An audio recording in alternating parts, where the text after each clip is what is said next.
And thank you, Naila, for your comments. I wish. Thank you for your comments. I appreciate that. Again, nobody, no human should be expelled from their own homeland. Nobody should be made refugees. By the way, this year I'm going to be aggressively working with the congressmen and senators. I'm going to knock on their doors, talk to them about these issues we are talking about. Holocaust, the anti-Semitism is still out there. Hindu phobia, Islamophobia, misogyny, all these issues, we need to take it up with the senators and congressmen and pass laws and legislations to curb these. Cremation in Sri Lanka, the expulsion of Kashmiri Pandits, the siege in Kashmir, the Uyghur plight and possible genocide, the difficulties of the Rohingya Muslims, even Bangladesh is trying to expel them to an island, remote island, which you heard all about this. So these are the issues we need to take up, and I need support from everyone. I will be out with the congressmen and the senators to take up these issues and work with other organizations who are doing these issues. We need to build a momentum to get this thing going. Now I invite Dr. Gregory Stanton to, he is the former research professor in genocide studies and prevention of the George Mason University, in here. He is best known for his work in the area of genocide studies. He is the founder and president of Genocide Watch, the founder and director of the Cambodian Genocide Project, and the chair of the Alliance Against Genocide from 2007 to 2009. He was the president of the International Association of Genocide Scholars. He is going to speak about violations of religious freedom in India. I want to assure everyone, in the 15 years we have covered every issue. Marianne is going to be our keynote speaker after this, and she had sponsored the Native American genocide. We also talk about the transatlantic genocide of the African Americans. We have covered many events, and we will cover all the events in the coming years. Dr. Gregory Stanton, the floor is yours. Thank you very much. It's been a great honor to speak in your programs over several years, and I'm grateful to be invited to speak today. Today I will speak, as you have asked me to, about violations of religious freedom in India. And we've already touched upon some of those violations when we were speaking about the situations in Kashmir, where Muslims in particular in Kashmir, but in the past also religious freedom of Hindus has been violated by the Indian government and by terrorist groups and many other groups. In other words, Kashmir is a situation where the violations have gone in many directions. But what I would like to do today is specifically focus on the policies of the Modi government. Because since Narendra Modi has become Prime Minister of India, the government has been dominated by Hindu nationalists. The BJP party is a Hindu nationalist party. It is the political party of the RSS, which is an extremist Hindu nationalist party. It is a group, in fact, that included the assassin of Mohandas Gandhi. So you're talking here about a party that in many ways is a lot like the Nazi party that took over Germany. I'm not saying everyone in it is a Nazi. That is not what I'm saying. I'm just saying that the same kinds of ideologies are present. The extreme nationalism, the anti-Muslim attitudes, the in the case of a lot of other groups, you know, the view that only Hindus really are the true Indians. And that's not true, of course. India has long been a very diverse country.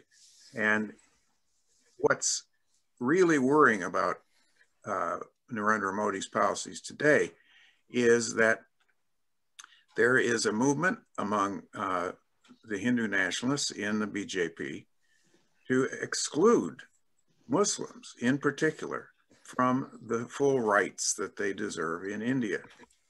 In addition to that, there has been an increase in caste oppression in India under Narendra Modi. So let me just talk specifically a little about what's behind this. Modi has a long history of anti-Muslim activity. When he was the chief minister of Gujarat, there were anti-Muslim riots that killed at least 1,000 Muslims in Ahmedabad and other parts of Gujarat. He was never, no one was ever punished for those. He was elected Prime Minister of India in 2014 and was re-elected in 2019. But under his leadership, several very dangerous actions have occurred. First of all, the 1949 Constitution, Article 370, granted a certain kind of autonomy to Kashmir, because Kashmir was in an area in dispute between Pakistan and India. And so it was decided that Kashmiris would have a kind of an autonomy. Well, Prime Minister Modi revoked that autonomy in August of 2019, and Kashmir lost its freedom of self-government. In addition to that, India deployed 600,000 troops to Kashmir. It banned public meetings, it shut down schools and colleges, it put 2 former chief ministers of Jammu and Kashmir under house arrest, it shut down the internet. Essentially, it declared martial law in Kashmir. And that has meant that troops have complete impunity. Gang rapes by police and soldiers, disappearances, torture, killings are common, and there's no punishment for them. Kashmiri children have been detained in government jails. We believe that at least 50,000 people have been killed in Kashmir between 1989 and the present. The other thing that is particularly worrying is that after his re-election in 2019, Modi's party passed the Citizenship Amendment Act. And that act offers accelerated citizenship for immigrants from countries such as Afghanistan, Pakistan, Bangladesh, and so forth, who are Hindus, Sikhs, Zoroastrians, Buddhists, Christians, but it specifically excludes Muslims. In other words, it is aimed at a particular religious group. And in particular, it is aimed at Muslims in Assam province of India, many of whom came to Assam during the genocide in Bangladesh in 1971. They were fleeing genocide. And now, and in fact, there were several million, there are still several million of these people who came to Assam. Well, the Citizenship Amendment Act sets up a system of a census to determine citizenship. And you have to have documents proving that you were an Indian citizen before 1971 if you're going to be continued as an Indian citizen. Otherwise, you're classified as a foreigner. And foreigners are subject to deportation. Not only that, they have built detention centers in Assam, and they're beginning to detain the Muslims, Bengali Muslims who are in Assam. This, in other words, is targeted religious oppression. We believe at Genocide Watch that this situation deserves international condemnation and attention. It has already been brought before the Commission on International Religious Freedom here in the United States. I've personally brought it there, and also others have brought it, and they've denounced this. And the other thing that it needs to be done is that the UN Human Rights Council needs to appoint a special rapporteur to investigate the anti-Muslim laws and the pogroms in Indian Kashmir and Assam. And in my opinion, the UN Security Council should monitor and regularly discuss this conflict and the situation of religious refugees in Assam and in other parts of India. That is what I have to say today. We are very troubled by what is happening in India. It is no wonder that President Trump, who I believe also had similar views to Prime Minister Modi, tried to stay in power and has, I hope, really been defeated here. But we're up against a resurgence of extreme nationalist views that are also religiously oppressive. Trump's anti-Muslim policies are very much like Modi's. Yes, very much. And so we're relieved that he was defeated. I have to say, we're a nonpartisan organization. We don't, belong to either political party. Neither Center for Pluralism is we are a nonpartisan organization. But we believe and continue to believe that Trump is a great danger to American democracy. And we believe that Prime Minister Modi is a danger to Indian democracy. Thank you very much, Dr. Stanton. I appreciate it. And your website is Genocide Watch. People can just log in genocidewatch.org and .com. Sorry. Either one will get you there. Sure. We appreciate that. And now Dr. Pandit Sharma has joined us. He is going to speak for about 10 minutes about what's going on with the Kashmiri Pandits. And then we will, Marianne will give the keynote speech. If we get time, I might ask all our speakers to give a 2-minute summary of what we can do as Americans towards this situation. Dr. Pandit Sharma, the floor is yours. You have 10 minutes to talk about the flight of the Kashmiri Pandits. Please go ahead. Oh, by the way, I didn't introduce him. Thank you, Dr. Mike. Let me introduce you. I forgot about that. Pandit Sharma gained early exposure and insights into the rich heritage and legacy of Vedic Hindu Shastras by his father, who has renowned scholar of his era and was considered an expert authority in Vedas. Dr. Pandit Sharma has been close to Prime Minister Rajiv Gandhi, Prime Minister Indira Gandhi, and also Prime Minister Narasimha Rao. He worked closely with them in solving the problems India was facing at that time. Dr. Sharma, please go ahead. Thank you, Dr. Mike. I hope I'm audible with all of the friends. You are. Hello? Yes, please speak close to the microphone. Yeah. Okay. So, Dr. Mike, thanks once again. And I'm sorry that I have to join a little bit late because I told you in advance that here the situation is really very critical with respect to farmers' agitation, and it is happening for the first time after 72 years of our freedom that they are holding a Republic parade separately than the usual parade which take place here in India.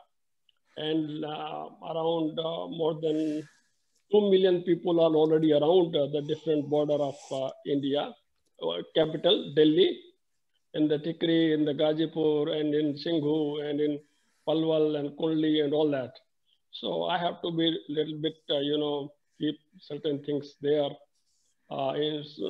fine-tuning certain things. That's the reason I was a little bit late. Hope that you will not mind, and all my speakers will not mind my little bit joining late. Coming back to the situation in Kashmir, as I told you, Dr. Mike, that I got myself involved early in this, and when I was working with Prime Minister Mr. Narasimha Rao, and the Cabinet Secretary was Mr. Jafar Saifullah, and there was a big problem with Hazrat Bal. and certain terrorists have occupied, then I have to visit there.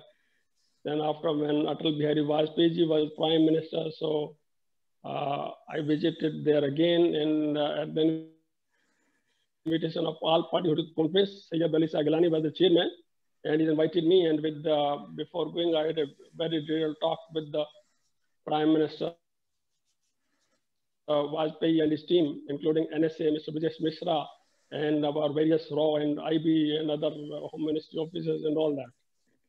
And then I have a very detailed discussion, not only with the Hurriyat people, but with the Kashmiri Pandits as well.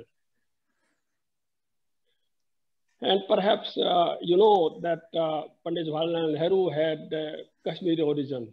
And I would like to recall that various Kashmiri Pandits have been very, very closely advising at that time the PMO, maybe Pandit Jawaharlal Nehru and maybe Indraji. And during Indraji time, Mr. Dhar was very, very powerful. Not only that, there are various other dignitaries and all that. But I would like to say that it was one of the biggest genocide in that time, in that situation when it happened in 1990, when this sort of exodus of Kashmiri Pandits took place, and it is one of the biggest black spot in our history and in our independent history and all that. There are various other things also, just like Babri Masjid demolition and the killing of the Sikhs in 1984. Similarly, the exodus of Kashmiri Pandits, because of they were killed and looted and property was, and houses were burned and Kashmiri women were raped and all that. So, but I would like to tell you that at the time it was, Vishwanath Pratap Singh was the Prime Minister, and this was the Janata Dal government in India, and it was supported by the BJP from outside. And the governor was Mr. Jagmohan. And so just to blame one political party for that is totally misplaced and not correct. And but unfortunately, what I see that the BJP specifically talk too much about because of their Hindu Rashtra philosophy about the Kashmiri Pandits. But during 6 years of Atal Bihari Vajpayee regime, and during this last 6 years, more than 6 years of Mr. Prime Minister Modi, nothing has been done for the Kashmiri Pandits. Not a single thing has been done. Very true. They just simply talk about it for political gains, but not done anything about the plight of the Kashmiri Pandits. Thank you for sharing that. They talk so many things, and unfortunately, what they did in Kashmir is a very, very, very bad situation. And in last year, in 5th August, they have, abrogated this 370. And few people know that 370 came into existence because of Kashmiri Pandits, because of their entity, because they wanted to keep their identity very differently. And they have been very, very powerful position at the center as well as in the Kashmir. And Kashmir has been really a very, we call it heaven on earth, only because you would find before this exodus of Kashmiri Pandits, and that they were living in such a harmony. It was a very big thing. Kashmiri Pandits and Muslims were just living like brothers and all that. And you will notice that so many Kashmiri Pandits have their surname Mullah, and at the same time in the Muslims also. So, and even now, all the Kashmiris think, including the hardcore Muslims there, that Kashmir is incomplete without Kashmiri Pandits. But the situation is, has been politically too much hyped and just done nothing. And after this abrogation 370, you would be utterly shocked to know, perhaps you must be knowing, Dr. Mike, because you keep on touch with so many people, that thousands of Kashmiris are put in jail. And the youths, many thousands, and not only in Kashmir, in different part of India. Yes.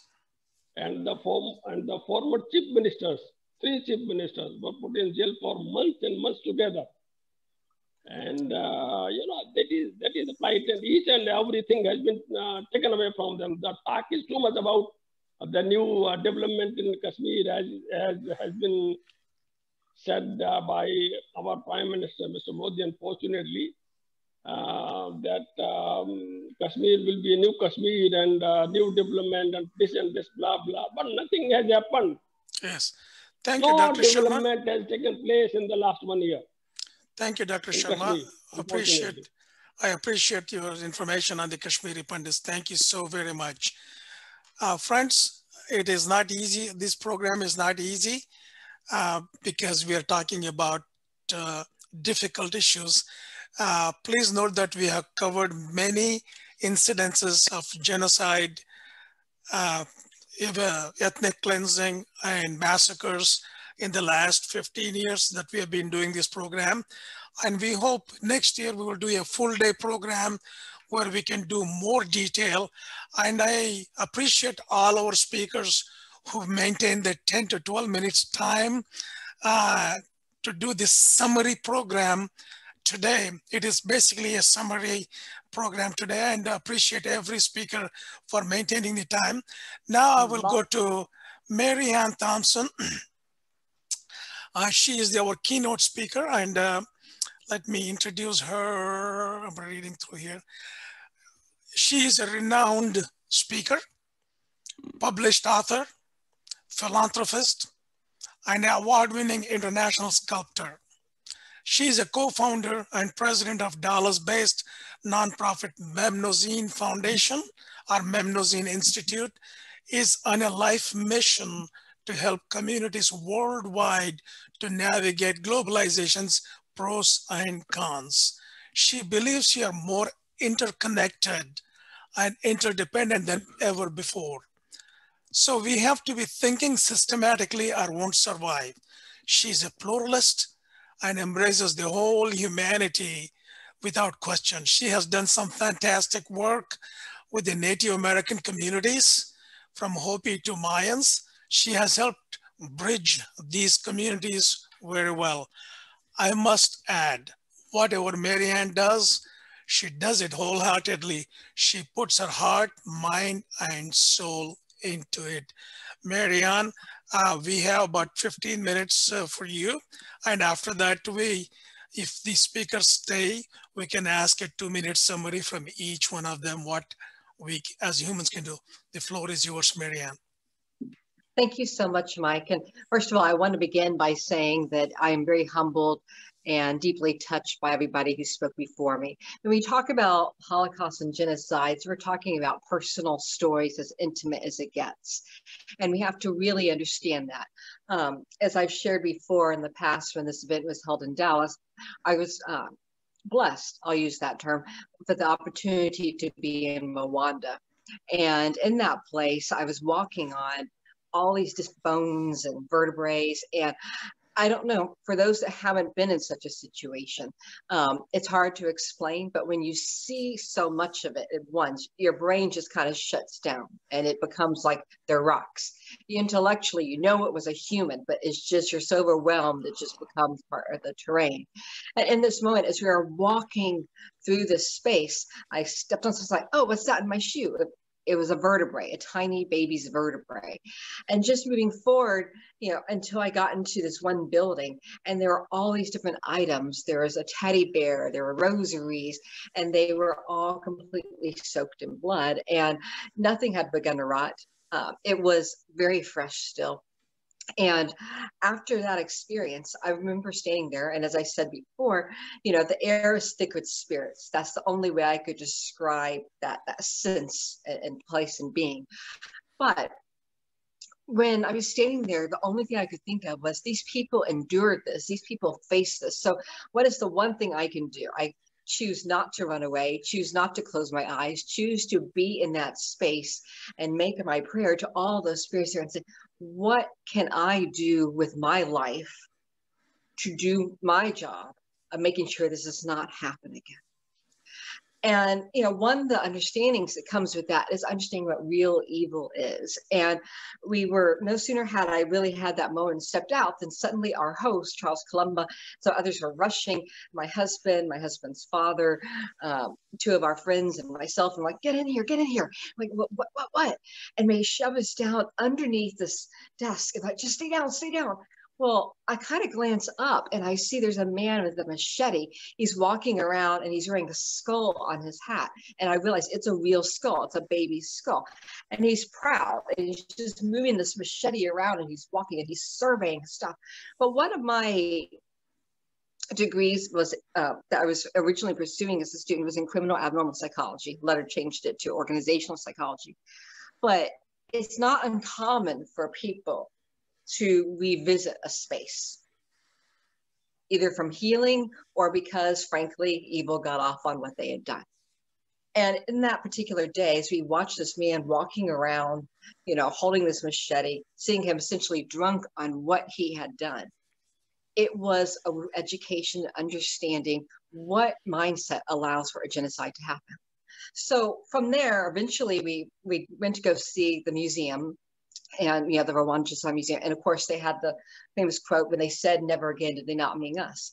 And what I found so amazing about that particular place is that they had, Rwanda didn't have a ton of money, but they had spent the money going all over, from Pol Pot to Germany to what happened to Native Americans here. They went all over the world. They said, what are the commonalities?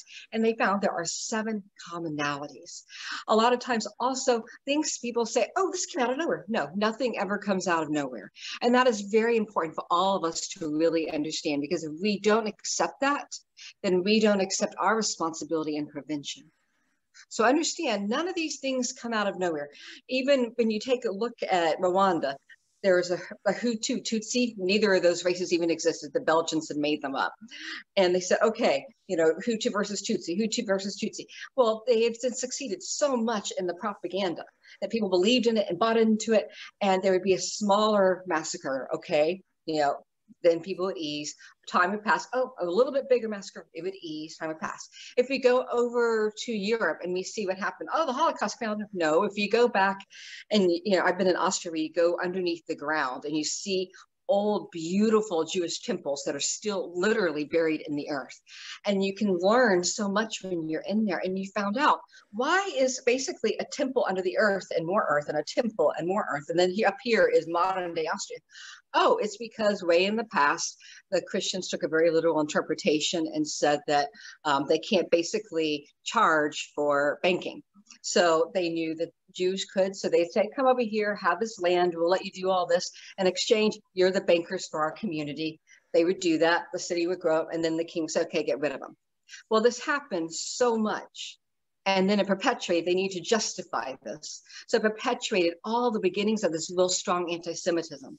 All the things that we see that people, like to point at, it came out of ancient medieval propaganda that still resonates today. So when we start looking at history, we realize nothing comes out of out of the middle of nowhere. Now, in order to understand what allows us to either be unintentional contributors to these situations, or else people that are actual intentional ways to fight it, are these 7 things. One is called classification. Classification is defining an us versus them. That's why it's so easy for genocides to occur when there's is there a drought? Is there a pandemic? Is there a major financial crisis? If you look back during the burning times of ancient Europe, when 4 million women were killed, it was because there was a pandemic going on. Oh, let's blame the rich. That was an easy way to scapegoat things. Look at something called symbolization. Now, symbolization, when we look at things like in the Holocaust, people wore an armband and were forced to do that. But in actuality, what is scarier in this modern day and age is people can choose something that already exists that differentiates. So, for example, I sit on the board of the Interfaith Institute of New York, and up there, unfortunately, we were witnesses to a number of videos because our organization was working with the New York Police Department, and you could see Sikhs were put on fire after 9/11 because of the turbans. People assumed turban meant Muslim and went after Sikhs. It was crazy. Here in Dallas, we had a Russian Orthodox church because it had one of those gold turnips on. People vandalized it. But the point is, they started trying to think, okay, they're literally thinking Aladdin from the cartoon. Okay, there were turbans and there were, you know, but whatever they could line up on is something different. So that's another one. Now, this is the next step, and this is one that we all have to be very, very aware of. Dehumanization. That is when you take whatever class you've chosen to target and you make them less than human. Usually it goes with the idea of being unclean. So, for example, when we talked about the witch burning times, they literally said the filth of the alien and the witch must be exterminated to preserve the purity of the human race, lest they degenerate into an abomination. The idea of purity, to purify.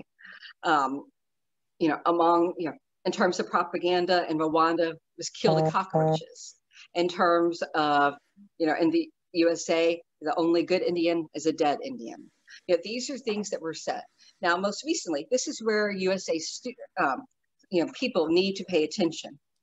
This is where Trump said infestation.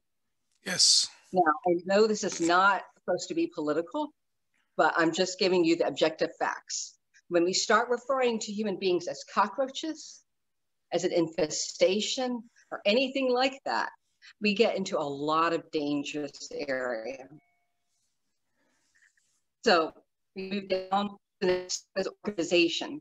Society reorganizes itself to accommodate these new belief systems. And I'm going to skip over that and return there because this is important. The next one is polarization. Moderates are eliminated. USA people need to pay close attention to that. Moderates were constantly attacked from all sides. Preparation. Victims are separated. The USA needs to pay attention to this because that is what we still have on the border. That is number 6. The step after that, 7, is extermination. So why did we not get into mass exterminations here? I would argue that it's because of number 4, organization. And that's where we have a lot of power. As long as we, the people, will speak up and organize. I went down to McAllen, stood in front of a bus with a number of other people. We didn't have to get violent. And we stood there until we got people to be able to photograph and prove there were children in those cages. People all over, my friend Ravi Ragbir up in New York, he worked with systems to get whole communities to deal with ICE. When ICE would show up, people would immediately text and someone be there to witness. There are ways to not break the law that allow people to say, I see it, I'm not ignoring it, I'm not allowing you to reorganize my perception of society in such a way as to believe that this person who is different than I am is less than human. But unless we each take on that responsibility, we leave ourselves very open for these kinds of things. Now, I've heard a number of people talk today about the spread of fascism. The spread of fascism is rising in the world. And again, these different 7 steps are things to pay attention to. Indeed. Is there a pandemic? Yes, all over the world, there's a pandemic. Are there financial strife? Yes, because of the pandemic, there's financial strife. This is the perfect 2-punch combination for fascism to rise because it's so much easier to choose someone other than yourself to blame as opposed to say, okay, what can we do to repair this? How do we need to do this or that? It's a lot easier to just do blame. And we on the progressive side of things have to take our responsibility as well. I've heard people refer to other human beings as cockroaches, infestation. When I saw cockroaches, a chill went down my spine because I remembered Rwanda. When we start looking at this thing, we have to start looking at ourselves and say, how am I complicit? Because I promise you, my husband is related to Ann Frank, and as he pointed out, he said, she didn't die in a gas chamber. She died because she was packed in like sardines. But that is what's happening down there. There's something called gentle genocide that we don't use a lot in the United States. But the reason why it's called that is because when Native Americans are moved to a reservation, we made a deal. Okay, we're shoving you on land that you can't produce food on forever after we provide food. We didn't think about the terminology of, okay, we're only going to eventually start giving you junk food and we're going to intentionally give you diabetes. And slowly that's all you're going to have. And, so what that's called gentle genocide, because no one's shooting a gun, no one's forcing someone to gas you, but all the elements are intentionally cultivated to basically ensure a people will slowly get smaller in population. You could argue that that term could be applied to our food deserts, where you have a lot of African Americans and Hispanic Americans who also are, you drive an hour and a half in and there's no place to get, good produce or food. So again, then you have a disease like COVID and it goes after people with diabetes. So you see these kinds of equations, and we don't have to be comfortable with it because we're not the ones doing it. But we're not intentional. We're not saying genocide, but we're allowing these factors to happen. And similarly, when we packed in people like sardines at the border, and we denied vaccines, and we confiscated medicines, and we put women into solitary if they dared bleed on themselves when it was that time of the month, and we only allow them to have 1 or 2 tampons so that they were destined to mess up on that. These kinds of things allow for contamination, allow for the same situations that we saw with Anne Frank. So if people die because of this compact, thing, yes, it's more akin in a sense to gentle genocide, but it is a form of genocide. And so the United States has to look at ourselves and say, are we, I heard a lot of people today talk about, we need the United States to get on board. The United States will not have the moral and ethical authority to intervene in a way the world would take seriously unless we talk about our own concentration camps. Absolutely. Absolutely. And we also have to be aware, those of you who aren't from the state of Texas may not know, that in the state of Texas, it is completely legal to have people do slave labor so long as they're considered criminals. So I invite you, you can go to Google. I've gone to Google and you'll see a young Black man put on a little wooden stuff, and there's a man who's auctioning, and he literally will say, this young buck can get you this many hours of work, blah, blah, blah. And in the audience, the people that are actually doing this and betting on them, they represent corporations. So we've heard today about people, in China doing this kind of thing. It's not just in China. What needs to happen is all these communities have to go, what corporations are doing the same style of business, immoral, unethical business in China, in India, and in the United States? Because we find often that you either have the same corporations or you have same individuals sitting on multiple corporations boards. But for those of us that are fighting and are really looking at an eagle's eye, we have to look at an eagle's eye in the patterns, the 7 steps toward genocide. We also look in our history, recognizing that a lot of people are brilliant and informed. People are talking about, why is fascism rising? I mean, there are a lot of different reasons for it, but there's also an individual that those of us fighting genocide need to be aware of, and that's Steve Bannon.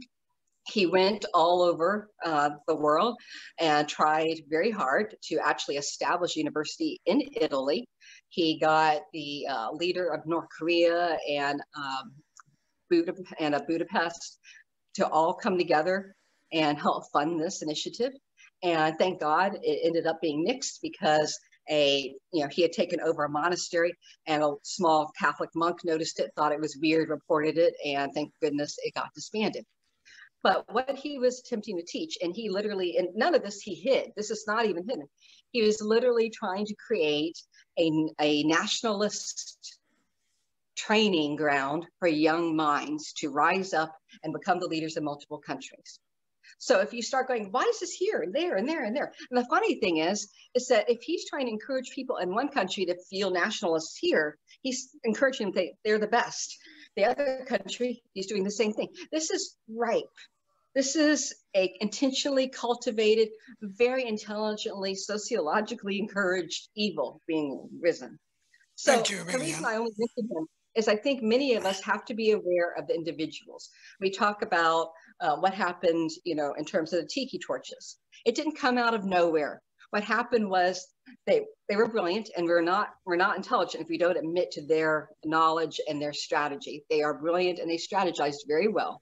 But what they did is they went and they found who make up lonely, frustrated, young men who do not have a sense of identity. They found gamers, and they actually went all the way back to when these young men were only about 10 years old. They found a very cute cartoon icon. It looks like a frog. Pepe was the name of the frog.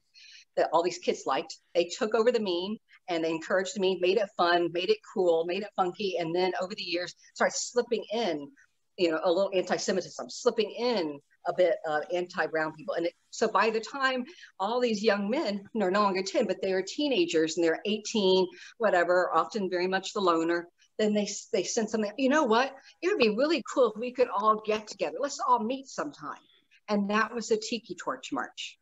So Marianne, thank the you. point I'm making is that we look at these things, we have to see patterns, we have to recognize that nothing comes out of nowhere, and know that our own role in these things is that when each of us takes on the responsibility to speak up, because that is how powerful you are.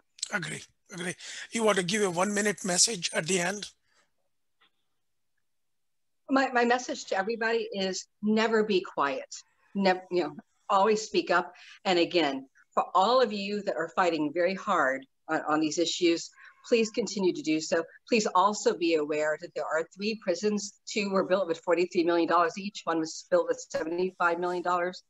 And they are built here in Texas at the same time, and hopefully it didn't get passed, but Trump was trying to pass laws that would have turned anyone who had legally applied to become a legal immigrant, they would be labeled as criminals, which would allow them to basically become permanently a slave class. Yeah. And we need to be aware that there are a number of companies that were supportive of this. So be aware of our own actions in our country, hold ourselves accountable, and only by that will we actually have the moral high ground to hold anybody else accountable. Absolutely. Thank you so much, Marianne. Now I'm going to ask our speakers to share 1 or 2 minutes summary of what we as common people can do about this. I will ask Kate English to say a few words. Kate. Thank you again, Mike. And thank you to all of the other speakers. This has been a rich and really fruitful conversation. I know that I'll take a lot of this information and share it with our teachers and our networks. I think there are a couple of important things that I would ask. One is to please look into, if you're in the United States, whether or not your state is one of the 16 that requires Holocaust education. If not, please look into why or what exists. It's not a consistent message across all 50 states. It needs to be.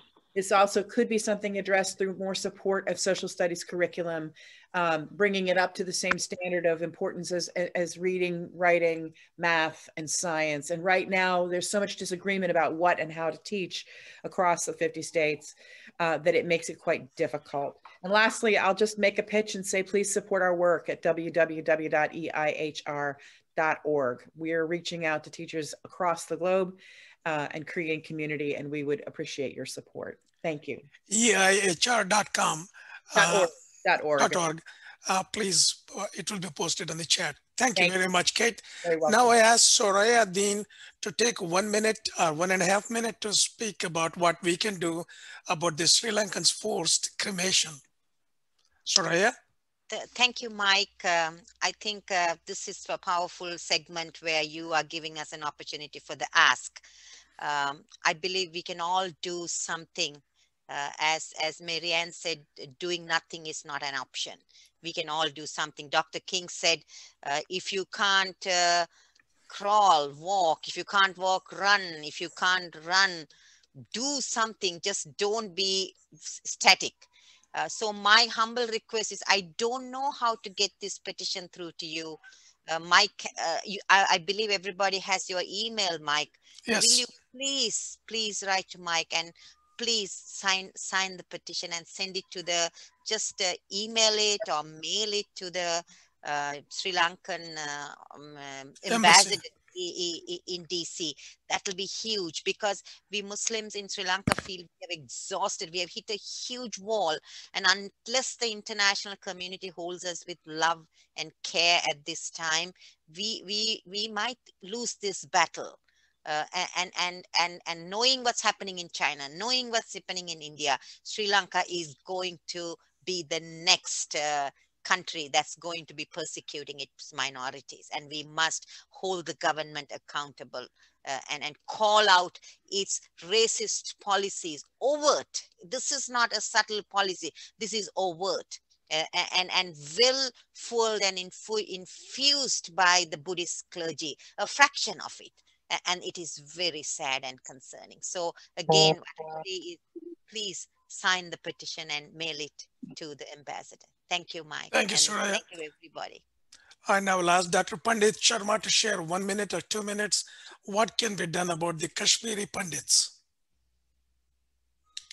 Dr. Sharma? Hello, Dr. Mike. Yes, sir. I'm audible? Yes, you are. We can hear you. You know, I would like to say something first regarding the very plight situation of farmers here in India, because they are from Kashmir also as well. They are from each and every part of India, Kerala and Maharashtra and Karnataka and Madhya Pradesh and Rajasthan, UP, Haryana, Bihar and all that. And their number is more than 2 million. 20 million. Yeah, 20 million. Okay. No, 620 million is the total number. Okay. And you would be shocked to know that around 400,000 have already committed suicide in the last 6 years during this Modi regime. And because of the wrong policies adopted by this government, even the previous government was also not so good for the farmers. And unfortunately, the situation which has already become very volatile here in the border of Delhi, our national capital, you know, anything can happen on any day, because around 300,000 tractors are already there and they are likely to make a parade. And but we noticed only yesterday, day before yesterday, that certain people have planted 60 people on the near the Singhu border to kill this topmost for farmer leaders from Punjab. And he was caught and he was handed over to the police. And he is told that what is the planning over there. So anything can happen any moment, because if the around 2 million people start, moving around Delhi on the tractor and all that, it will be very, very problematic to handle if anything happens at any point of time. So I would like to request each and every of my fellow people over here and everywhere that they do whatever they can do for stopping this possible sort of mass killing of the farmers and on the hands of the wrong policies. Unfortunately, the media over here is totally under control, and the courts have already left their independence. All the constitutional bodies have already become, subservient to the rule, and they are not following the constitutional obligation. So that's the reason I'm requesting, because this is what is happening right now. Whatever has happened with respect to Kashmiri Pandits is most unfortunate, and the present government must do, should not do only this good talk. They must do something solid for the rehabilitation of the Kashmiri Pandits and to ensure their safe return, provide them the safe home, and whatever they can do for them is, but this thing which has already become very volatile here around our national capital must be taken into account by each and everyone and must be done, so that if anything can happen, so we may not repent here in later on that whatever we could have done, we have not done for that time. Thank you very much. Thank you very much, Dr. Sharma. And I think we should certainly work on rehabilitating the Kashmiri Pandits back in their homes. Now I ask Dr. Naila Ali Khan to give a 1-minute summary of what can be done about the Kashmir siege. Dr. Khan.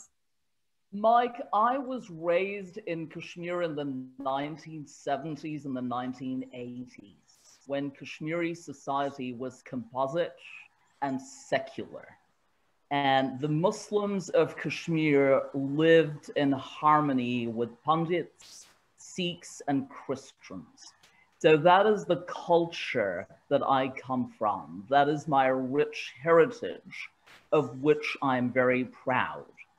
While the exodus of the Kashmiri Pandit community will always remain an ugly blotch on the history and politics of Kashmir. It is important to recognize the socioeconomic as well as political marginalization of Kashmiri Muslims as well.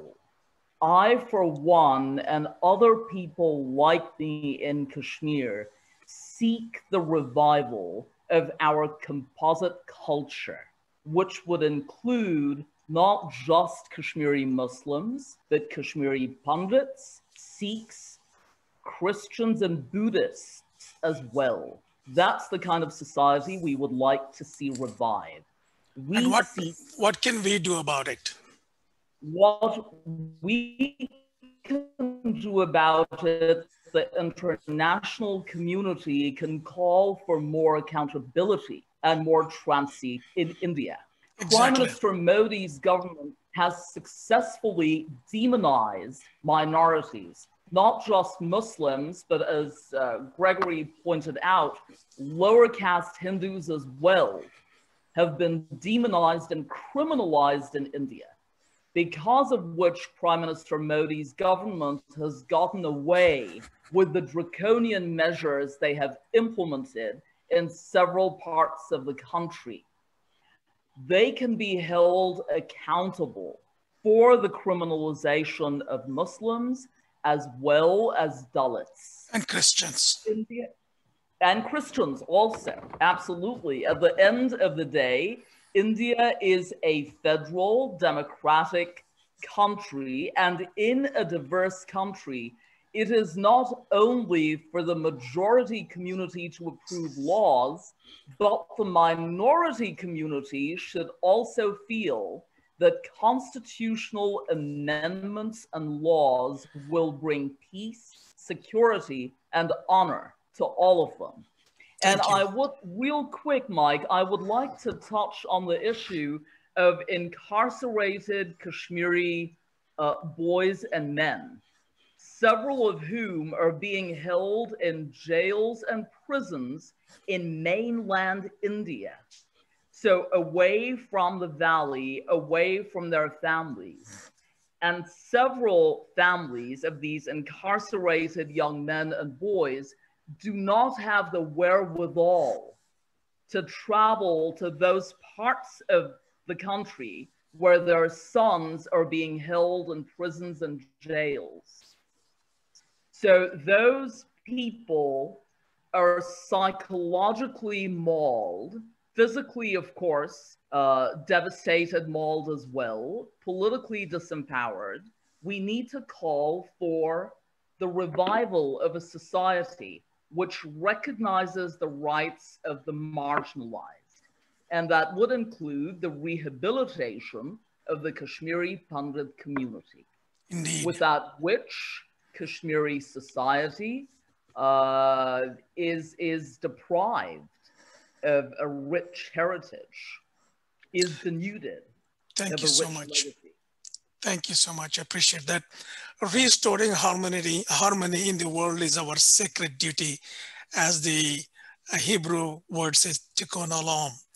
I would ask now Rushan Abbas to share in a minute summary of what we can do about the Uyghur in China. Rushan? Rushan Abbas? We move to Dr. Gregory. Dr. Gregory Stanton, please share 2-minute summary. Thank you. What we've heard today is how widespread the problem of genocide and of religious persecution is.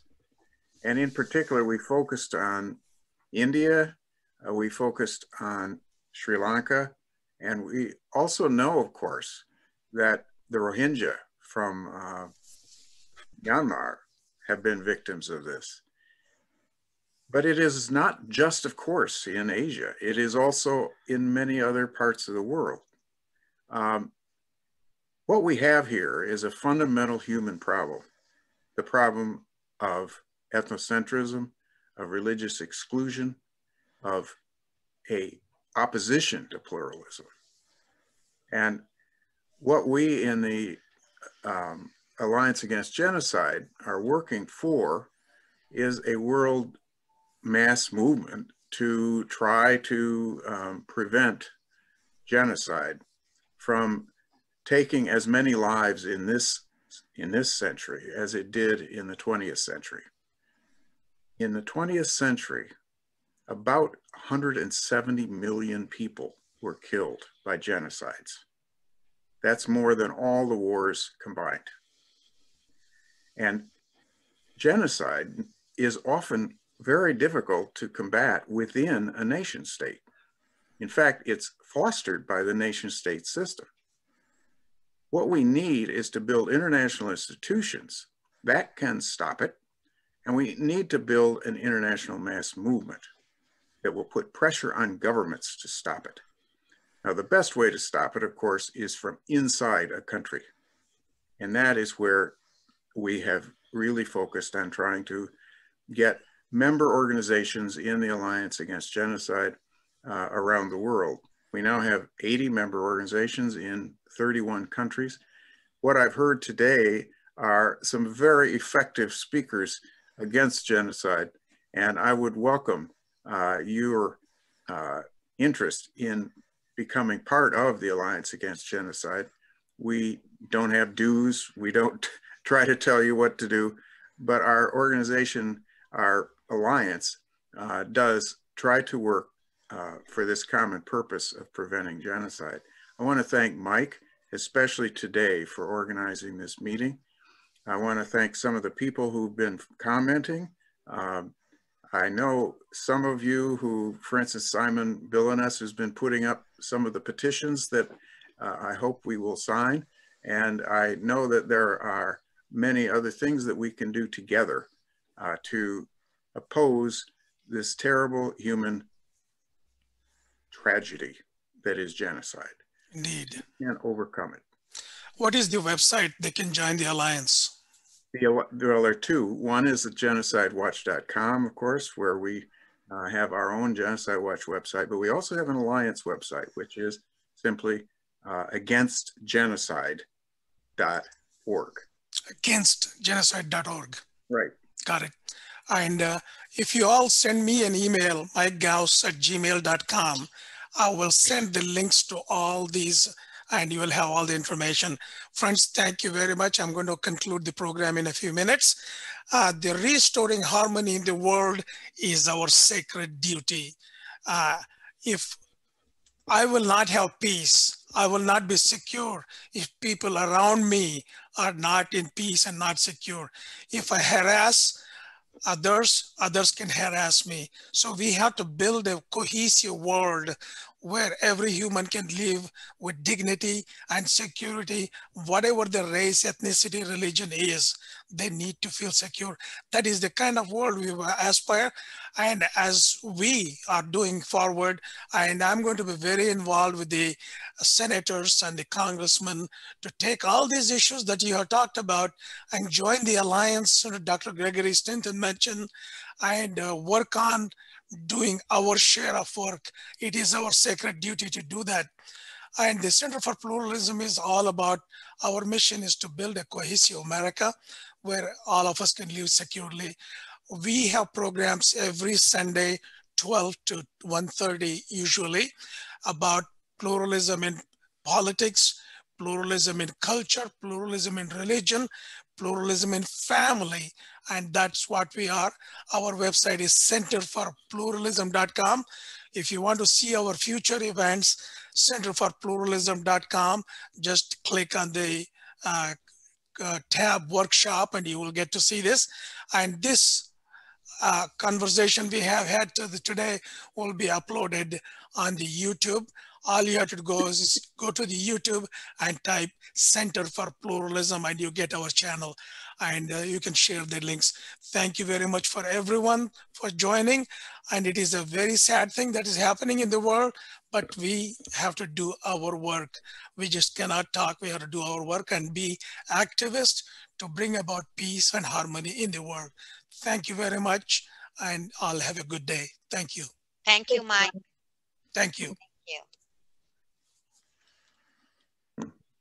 Thank you, Mike. Excellent. Absolutely excellent. Thank you, Andrew. I appreciate that. Very difficult to watch and hear, I will tell you. I know it is very difficult. Yeah. Okay, thank you, Mike. And thank you for inviting me last year and for inviting me today. And thank you for sharing your Holocaust personal story last year. I appreciate you. Thank you for everything, Mike. Thank you, Marianne. Thank you for sponsoring this event in the past 2 times. Thank you for highlighting the genocide of Native Americans as well as the transatlantic African Americans. I appreciate that. And you are right in the front of everybody there.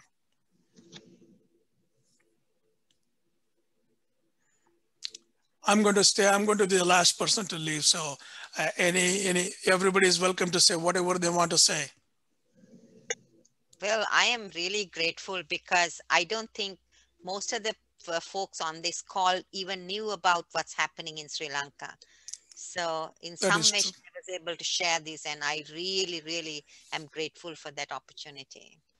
And we will send your petition to all of the interfaith groups for signatures. Okay, thank you, Mike. And what I'd like to say something.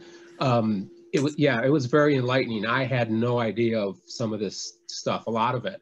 And I'm going to do further research. I was taking notes and everything. And if anyone has any comments, just unmute yourself at this point. If you want to ask a question or if you just want to have a quick comment. Sam is our director at the Center for Pluralism. Go ahead, Andra. Yeah. So I just wanted to respond to Soraya about the Sri Lanka.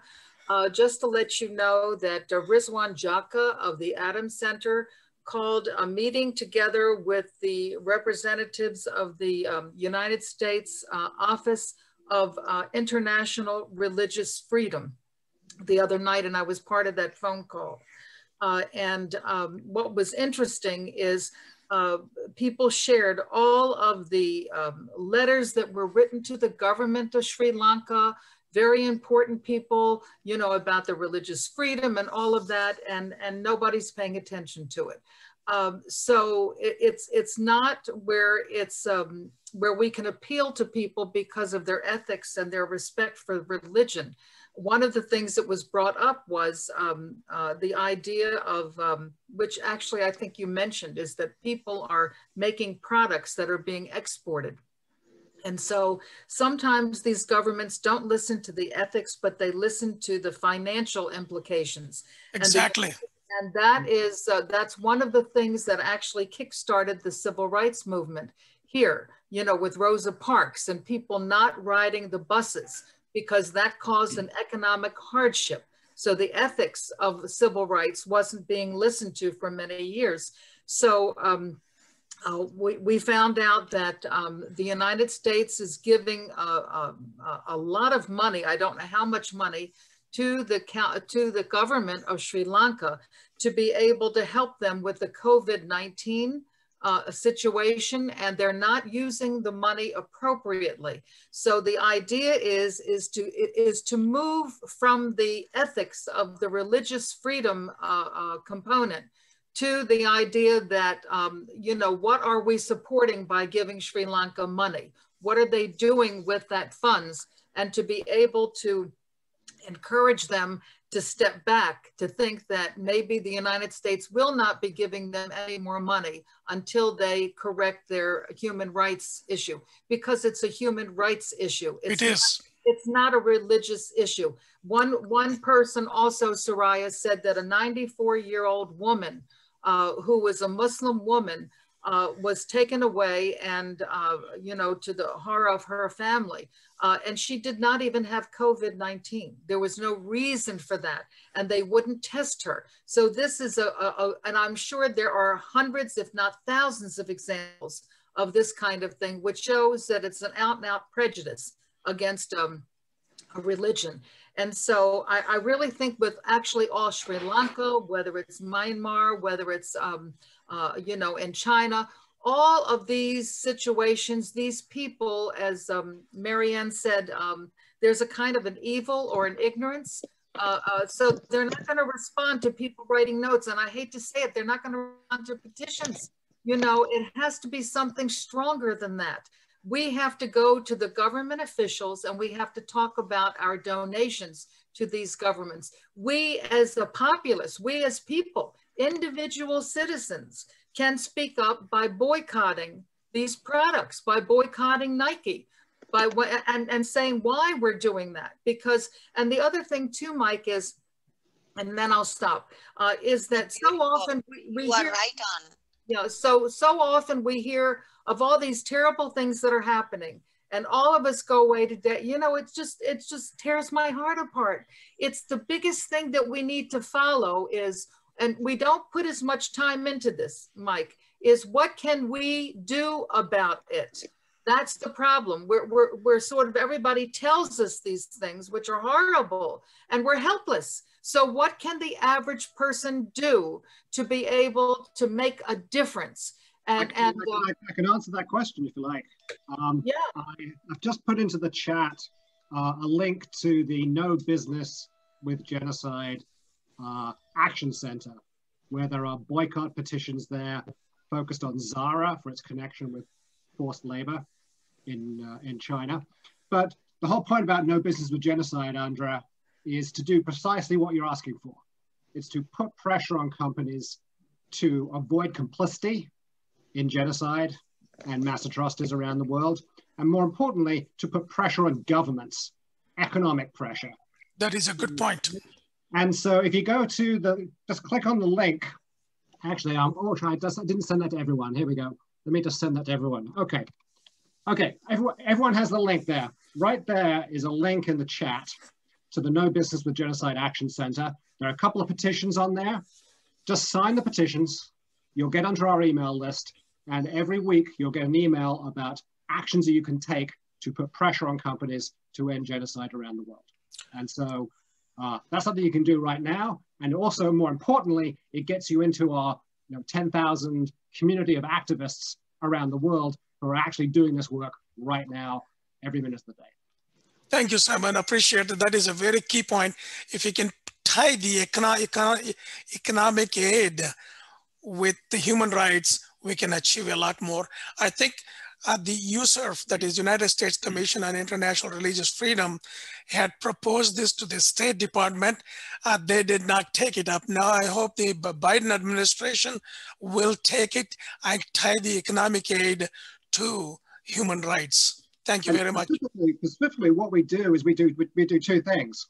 We do put pressure on governments like the US government to put effective governmental sanctions on countries that are committing genocide, but also we apply our own citizen sanctions in our role as consumers, as shareholders in these companies. We can put our own direct pressure on companies to end their support for genocidal regimes. And again, the link right now is in the chat. I sent that to everybody. Click on that link. That's the No Business with Genocide Action Center. Click on the petitions, take action today. There's 2 petitions right there. And then you'll get on our list and you'll receive information on more actions that you can take. Thank you so much. Appreciate it. I will stay on until everybody says goodbye. So I'm here. Mike, there's I'm not sure if I'm pronouncing this properly. Zion Hassan had some comments. Are you still there? Hi. Can you hear me? Yes. Hi. My name is Sajjad Hassan, and I'm so sorry I can't turn the camera on. Some problems with the camera, but I'm really glad that I joined this call and heard everyone here. Really valuable. Just wanted very quickly to mention I work in India, on India, and hearing particularly Dr. Gregory Stanton talk about specific actions that can be taken. Now when we talk of India, I mean, the kind of pressures, you're talking about pressure on business, India, a very large market, also a large political force, also in a sense, the West's biggest hope also in its sort of struggles against China, et cetera, et cetera. So there's a lot of geopolitics as well involved. And what we keep struggling with is what are the best ways to get people internationally to put pressure on India, and there are no clear answers. So I'll be really interested in future conversations. Thank you very much. And you can log into centerforpluralism.com. We will have the current information on there. And we will also put some of these links on the homepage of centerforpluralism.com. Thank you, Zain. And anybody else who wants to share a few comments? So Our official program was over at 2 o'clock, but we are just going extra time. So Andrea, you know, on another note, you know, because of Trump's lackadaisical international approach and relationship with countries, Sri Lanka has now turned to China in a big way. Most our ports have been bought by China. We are doing business with China. We refuse to sign the MCC, the one of the most vital agreements that America was pursuing us. So America has, in a sense, lost some of its clout, moral authority over Sri Lanka. But yet what you said resonates well, and that is the kind of like the only path to really squeeze them from their neck. So what did you all decide? And I would like to be in that meeting next time because it's very important to... Soraya, there was no decisions that were there. Thank you. There were no decisions that were made. It was a very small group of people. I see. It was a case of sharing ideas. And we sort of moved, and actually some of the representatives of the Office of International Religious Freedom, actually you could see where they were sort of, how can I say, awakened a little bit to the idea that this only an economic kind of sanction is something that they need to think about. I mean, there also is the annual, and I'm sure this is happening in Sri Lanka, Myanmar, and all these places, even India, where there's an annual report by the International Religious Freedom Office of this every year, where they put a list of countries that are particular interest, particular concern. Yeah, and so nobody wants their names there. But what I am finding, and this to me is what is scary, and I did put it into the chat, I don't know if anybody saw it, but you've got governments. I understand the governments are guilty, but you've got citizens of the country. And I think you even mentioned 70% of the citizens are not speaking up. So I see here with the people, then I work with a lot of people from India, and they love Modi. They love him. They say he is the best thing that has happened to India in a long, long time. And they think that a lot of the anger about Modi is based upon just the media, and you can't listen to the media. So they themselves do not have the right kind of information, to be honest with you, to really speak up. And this is a human problem, Mike, you know, yes. Is that when we talk about, I forgot, ethnocentrism was a new word that I heard. Everybody wants their religion to be the religion in the country. And so that then becomes the problem. This Hindustan, you know, that I hear about, people are proud. They're proud of that. Like, yes, you know, Hindus have been prejudiced against them for so long. And finally, we have somebody that's going to stand up for Hindus. And so they're not paying attention to these other things that are happening. And they think it's just, it's fake. That's the reason why when Mary Ann talks about observation and witnessing, you know, when you get people who have personal stories, this is not the media, you know, so I think more of the personal stories have got to be shared, and the pictures, rather than just, you know, we can go through the normal structure of petitions and lobbying and all of that. But I think personal stories are going to touch the hearts of people and make it more real for them. Absolutely. And that's what we have to do as far as the citizens of India, the citizens of Myanmar, the citizens of, you know, all of these places. And it's scary when the citizens approve and think it's okay. Yeah, yeah. Well, the same thing in the United States. We have 74 million people think Trump was the greatest thing that happened to America. So we have to do personal stories, have personal contacts, and put the information in front of different people. Thank you, Andra, for sharing those thoughts. Anybody else, if want to share? If not, we can. I will be the last person to say goodbye. Thank being you, the host. Mike. Thank you so much, Thank you, Mike. Andra. Yes. Very Let's important work you're doing. Yeah. Thank you. Thank you. Thank you, Dr. Mike. Thank you very much. Really appreciate it. Thank you, Simon, for that link. I noted it. And Owais, you did all the technology today. And Oves helped also, and Sam is behind this. So thank you all for doing Yes, this. Sam. Really very important work that you're doing. Thank you so, so much. Thank you. And Andra, are you based in DC? Yes, I'm definitely in DC. Well, I'm not in DC. I'm in Northern Virginia, but that's right outside of DC. And she's my favorite sister. Oh, good. Good. I work with Mike all the time. Absolutely. And I work with Oves. Oves and I and Walter Ruby have started actually a new organization called the International Interfaith Service Initiative, with the idea that maybe all working together to help each other and help those in need will pull religions together away from all of their dissension and their, you know, pulling together with their differences. So we're hoping to make a difference with people, different free religions coming together to follow what all of their religions believe in, is helping their fellow man and woman. Exactly. Bye-bye. Thank you, Mike. Thank you all. Thank you, Sarah. God bless. Everybody. Thank you, Mike. Thanks. For Thank you, Andrew. Thank you, Simon. Okay, bye. And thank you, Augustus, Kalarapimo, and other friends.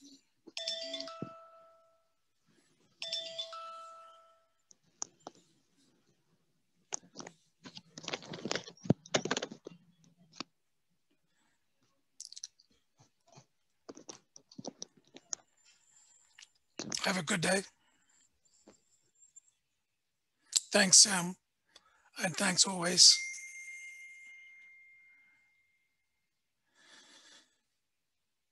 Okay, we'll end the program. Thank you.